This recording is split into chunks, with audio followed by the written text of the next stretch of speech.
So next, I have a friend, whole body with severe psoriasis. Where to blow? Direct po ba sa psoriasis mismo? Whole body Okay, po. so psoriasis is a form of autoimmune disease. So sa akin, I have several patients who get well using Itera. But then, aside from using Itera, I also give other supplements like vitamin D3, and then I'm encouraging them to apply virgin coconut oil sa kanilang sa skin, yung affected skin, from my scalp down, basta lahat ng parts ng body niya with skin lesions. So, how to blow kasi ang psoriasis is also a form of autoimmune disease. So it's important, number one, is to drink plenty of charged water. And you can also, so for my patients, I'm encouraging them to use virgin coconut oil. Okay? Pero for our case, meron siyang charged water at home.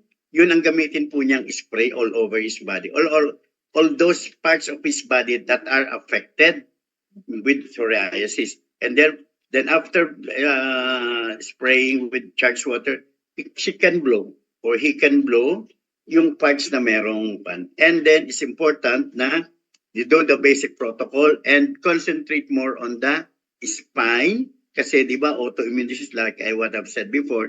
So marami pong immune bone marrow, so yun po ang stem cells, so yun po ang nagre-regulate na ng ating immune system. Ano po? So yung stem cells magdi-differentiate siya kung yung parang sa ating immunity. Okay. So and then so importante po kasi diyan is yung regular follow up your doctor. Pero ako po with my patients kasi ako mismo I am their doctor.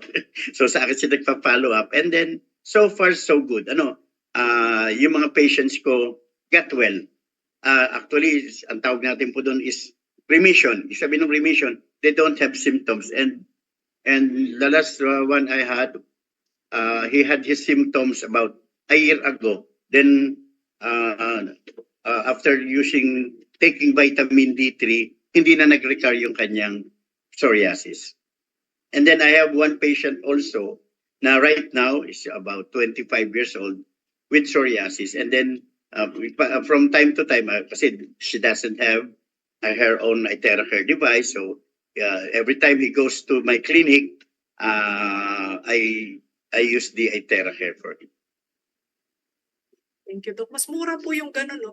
Kasi, di ba, VCO lang, tapos blower. Yung kilala ko po kasi, may pina-inject daw sa kanya and super expensive.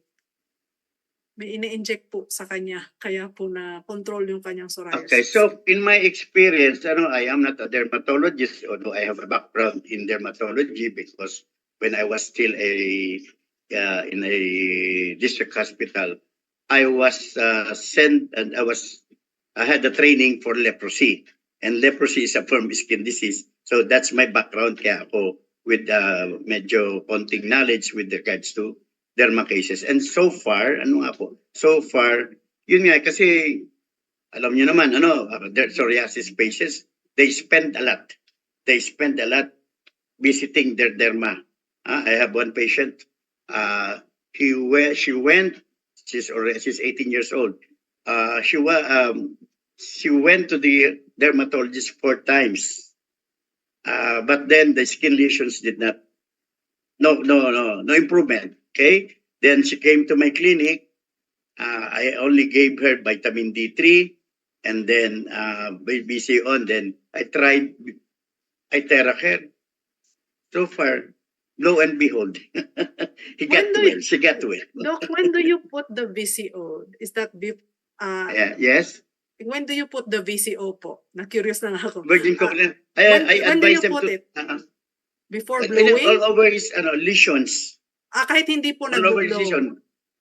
Oo, hindi, no. Actually, kasi pag nasa bahay na nila. Pero if you have the Itera Care, after you di magbo-blow muna ka, muna kayo ng spray mo ng charged water. And then mag-charge kayo. Then after, then you put the VCO. Apply sa doon sa areas mo.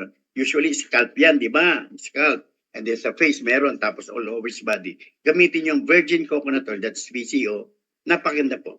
So after, combined with Itera. after the blowing. And vitamin D3, Yeah. high vitamin D3, about 2,000 to 4,000 IU of vitamin D3. Ayun. So I don't give steroids. Oh, yun po ang mga Tsaka, sa di ba, steroids. For psoriatic patients, they spend a lot for their Yes. treatment. Mahal po yun. Ayaw po bumili sa atin. Okay, anyway, hiyan na natin siya. Yes. So, Oh, kailangan.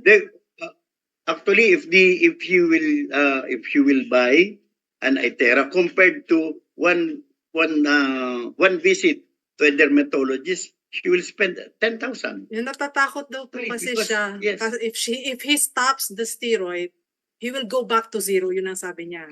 No. Actually, in my case, in my experience, even if they don't go back to giving steroids, they improve. They continue to improve.